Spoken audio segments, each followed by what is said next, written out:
Hey everybody, what's going on? So it's Steve R82, who now goes by Stever because a lot of you think that that's a better name for me. I wonder, should I take the 82 off? No, I'll leave it there because it makes it easy to find my account.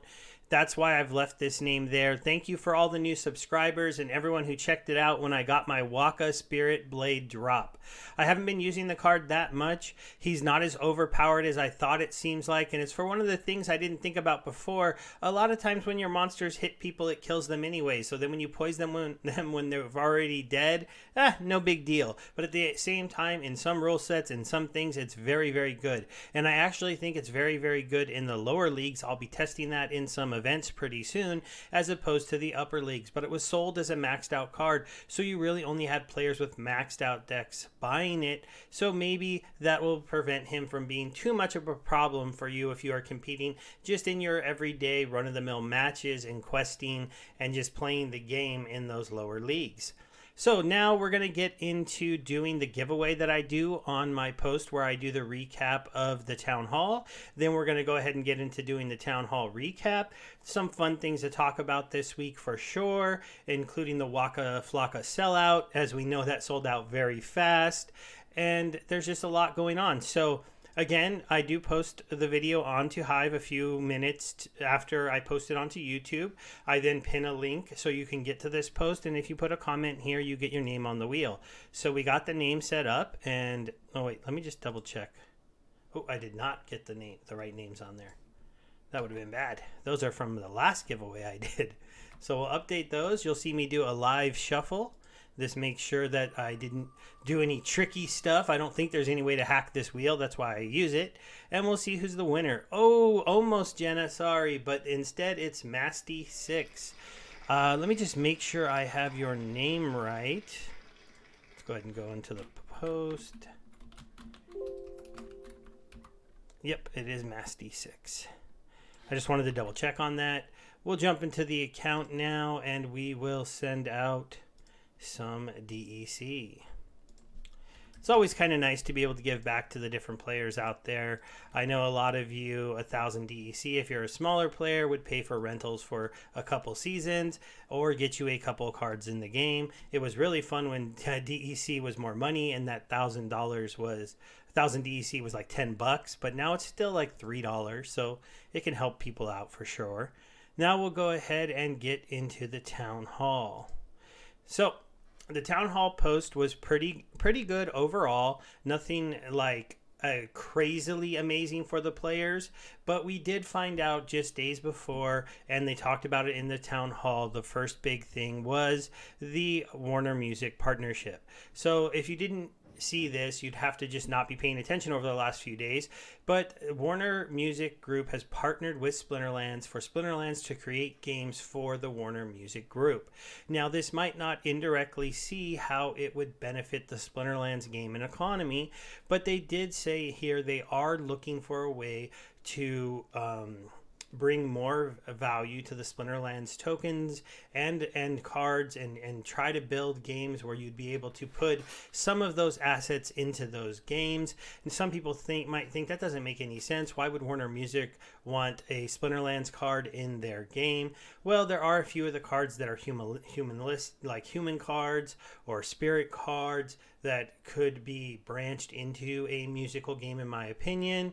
And we could see some cards that were released into the game that were also musical that then doubled within the Warner Music one. And by that, I just mean like, an undead bard, a magical bard, a fishy bard, all kinds of different things that would still fit the lore and the fantasy style of Splinterlands, but then could transfer over into a musical game. So I think that they will be able to work that out in some way. And I do think that this will be positive for us in the long run.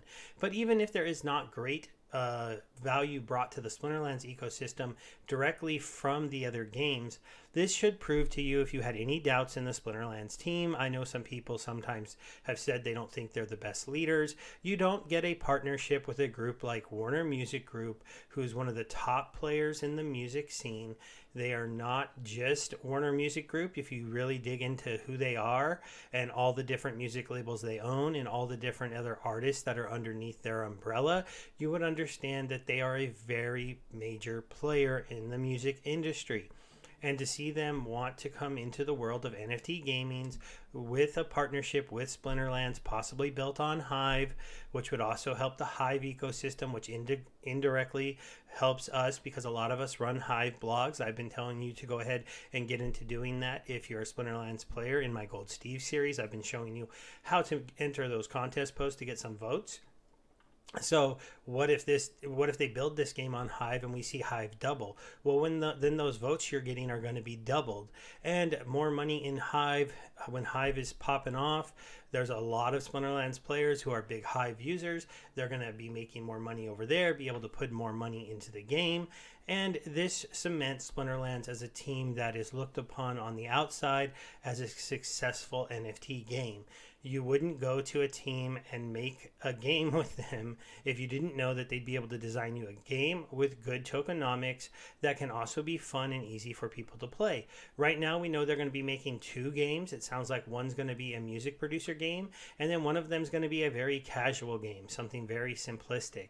I don't know if those 2 games will tie together, and it will probably be a few months before we see anything about these games or find out more. Also, there is a chance they won't be on the Hive blockchain. The Splinterlands team is trying to get them onto that blockchain, but you do see a little bit how the Hive blockchain can hold some other projects back who haven't been able to break through like Splinterlands. There's some pretty good games on the Hive blockchain, such as Rising Star, and there's the Brewmaster one where you can brew beers. They're kind of idle games similar to Alien Worlds or Our Planet, where you're not really actively playing and you're just doing clicking. And I know there's a few others that come to mind. And the ones on Hive work great, don't cost anything to get into, have, really cool NFTs built into a lot of them, really good gameplay, really smart things. And yet they haven't broken through like some of those other games. And the only thing I could think of is they didn't get like a BSC or anything like that. That's a little off topic, but just hoping that, this could maybe bring, if it ends up on Hive, a bigger attention to the overall ecosystem that Splinterlands is currently a part of. They talked a little bit about the Waka Spirit Blade promo. Again, at the time of the AMA on Wednesday, it was before the sale. They just kind of went over the fact that it was there and that they were going to write a very interesting lore story for Waka to actually build him into the Splinterlands ecosystem. If you're not having a ton of fun playing the game and you're looking at it just like a job, one of the fun things you should do, and I've been getting into, is I just listen to all the lore stories while I'm walking around, doing my walks, doing my exercises, just in my headphones, and it brings you into it. It attaches you to a few of the cards, and then when you play the game, you kind of like have those stories in the back of your mind, back of your head. I feel like it builds some more enjoyment. One of the bad things about virtual games sometimes is the old physical games, you got to hold those cards, you got to shuffle those cards, you got to slap that card down in front of your friend when it was an amazing card and it beat him. And in Splinterlands, since you can't see the people you're playing, you don't know that your Jotun just made them go, wow, you have Jotun.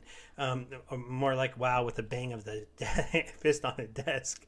But still, the lore stuff is important. I feel like as we grow this game and we try to branch out and not just have it be play to earn, but I've heard an expression floated around recently, play and earn. Because you're here to play the game and you just happen to be earning money and NFTs and things while you're doing it. The dev updates, they really did focus in the Warner Music thing, that they're bringing in new teams to build those games, so they're not going to be moving over the people who are working on Splinterlands assets. They're saying they're really, really going to stop that from delaying things that are coming down the roadmap. Obviously, I think while this partnership was getting worked out, it probably was a bit of a distraction from them and did maybe slow them down a week or two on reaching some deliveries. But we had some really good updates about Matt not being the only one working on validators. Validators are really important because we need validators and that network to be up, the voting in place for who's going to be the top 21 people, and have all of those running. If you're a bigger Splinterlands player, you happen to watch my channel, let me know. If I make a validator, will you guys support me? Because I would like to make one, but only if I think I can get into that top 21. Tournaments are coming out. If you don't like the way tournaments are being run, there is a tournament chat bar in the Discord. That's where you need to go, and you need to voice your opinions there. You need to voice your ideas there. And if you can get a lot of players on board with your idea and like engaging with you, maybe you can get some things changed. I think they've done some very good things to the tournaments for those of us who are here to play the game and grow our accounts. But if you're just here to make money and run away with it, the changes are not going to be supporting you. And I can actually kind of support that, because I think we need more players that are embracing the ecosystem, ready to grow their account and not just pulling value out. Now, I do understand that if you live in a place where these play to earn games can make you enough money to change your life because you are on a lower income area, you go ahead, you come here, you make that money. It makes total sense. I'm not going to tell you not to improve your own life and help out your own family. No way, no how. But we do need more players that don't need to do that, and who otherwise the ecosystem isn't going to be growing as easily as people would like. We did get introduced to a new guild that is planning on coming over here. If you're an experienced player, even if you're not, somebody up in the champion levels, if you're an experienced player who does really good in bronze or silver, you can go here, check out this post. There'll be a link in the description. You can go check out their website and Twitter. They're looking for experienced players to come and help them build out their guild roster here. They might let you run a guild. They might let you be an active Discord member, and then eventually, as this guild does what other guilds have done, if you're a major member of it, you might be able to take advantage of that to net anything that they decide to launch on their own. YGG gave us an update of just the size of their guild, and they actually told us that basically Splinterlands is so popular inside their own guild that the YGG SPL guild might actually have other YGG guilds forming inside the YGG ecosystem to compete with them, as they are a very big group, and there's just some people that also want to put together teams. So this could be quite interesting to see, maybe having another 16 guild entity show up from that group. They re-ended, they said it again, vouchers have dropped in price, and they've said, hey, every time we do a cool drop like Waka, it's going to need vouchers. Every time we do a drop like Rift Watchers, you're going to need vouchers.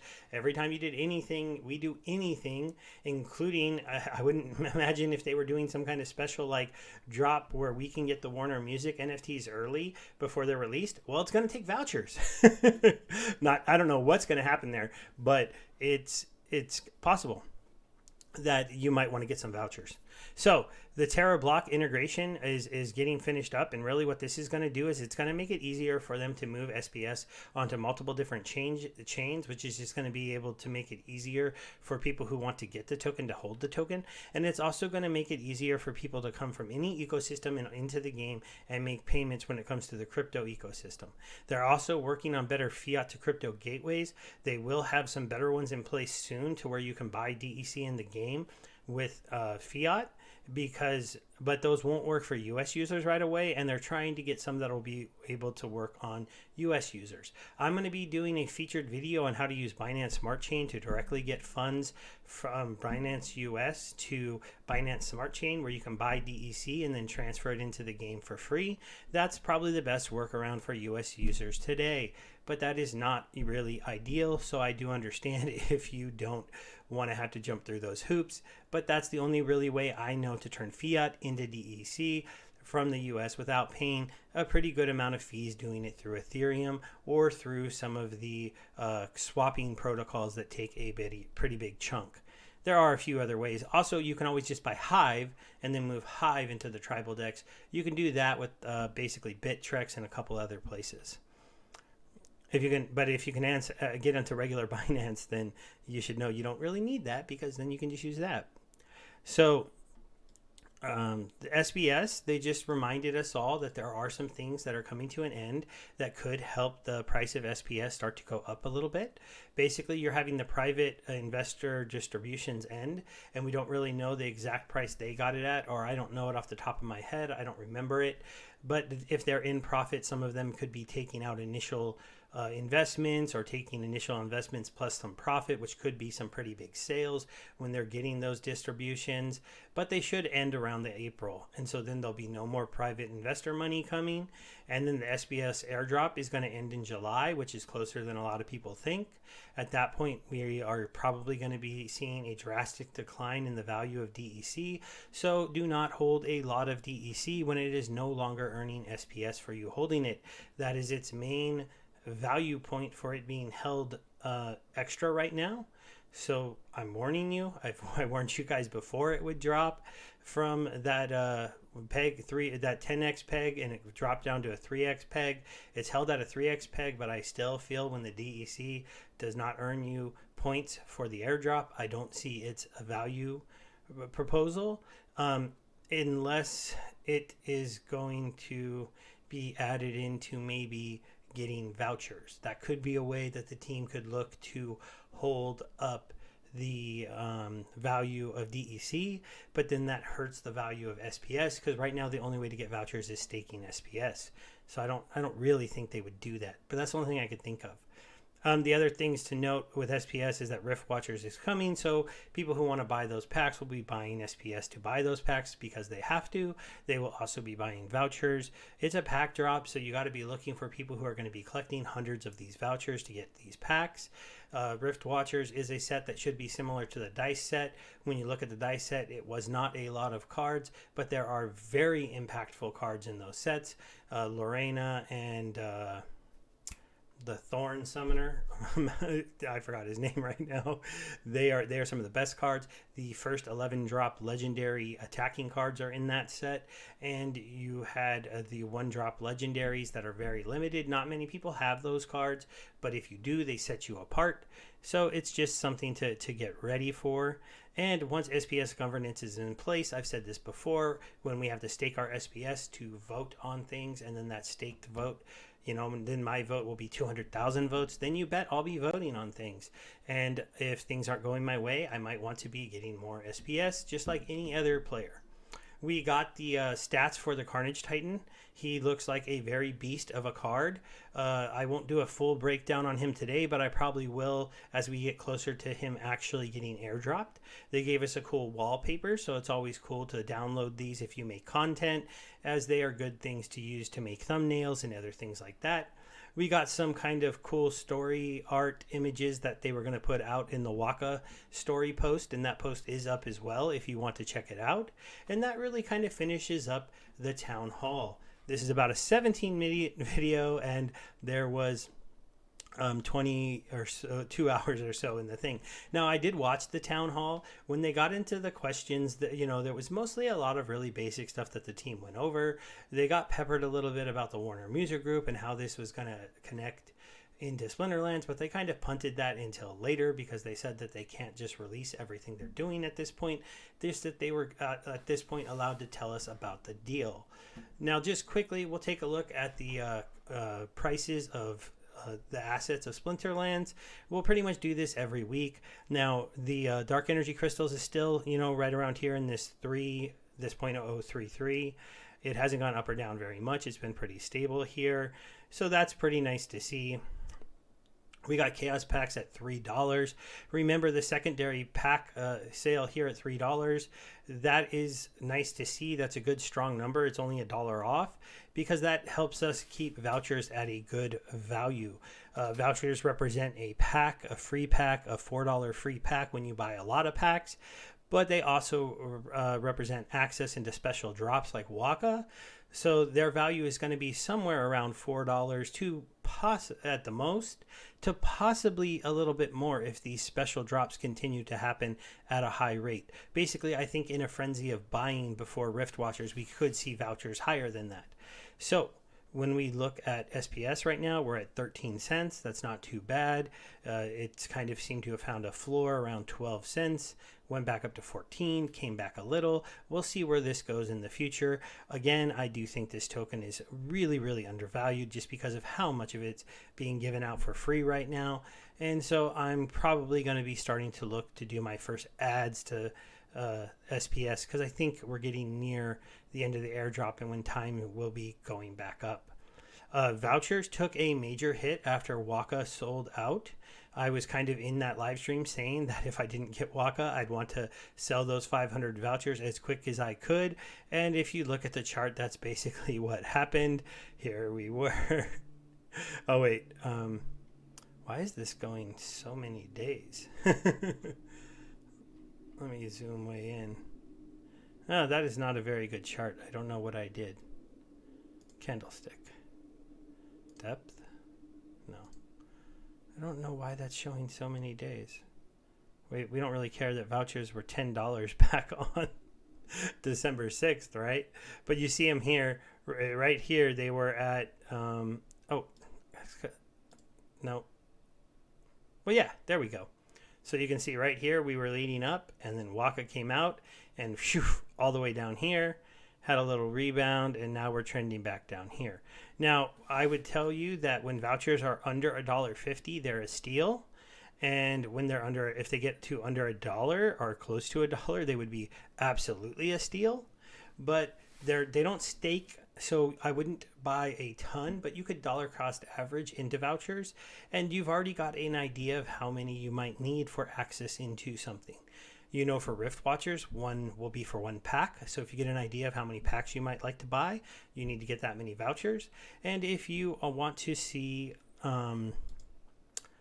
if you want to get in on the next Waka drop, it sounds like you need somewhere between 500 and up to 1,000, I would say, depending on the drop and the current amount of vouchers that are out in the marketplace.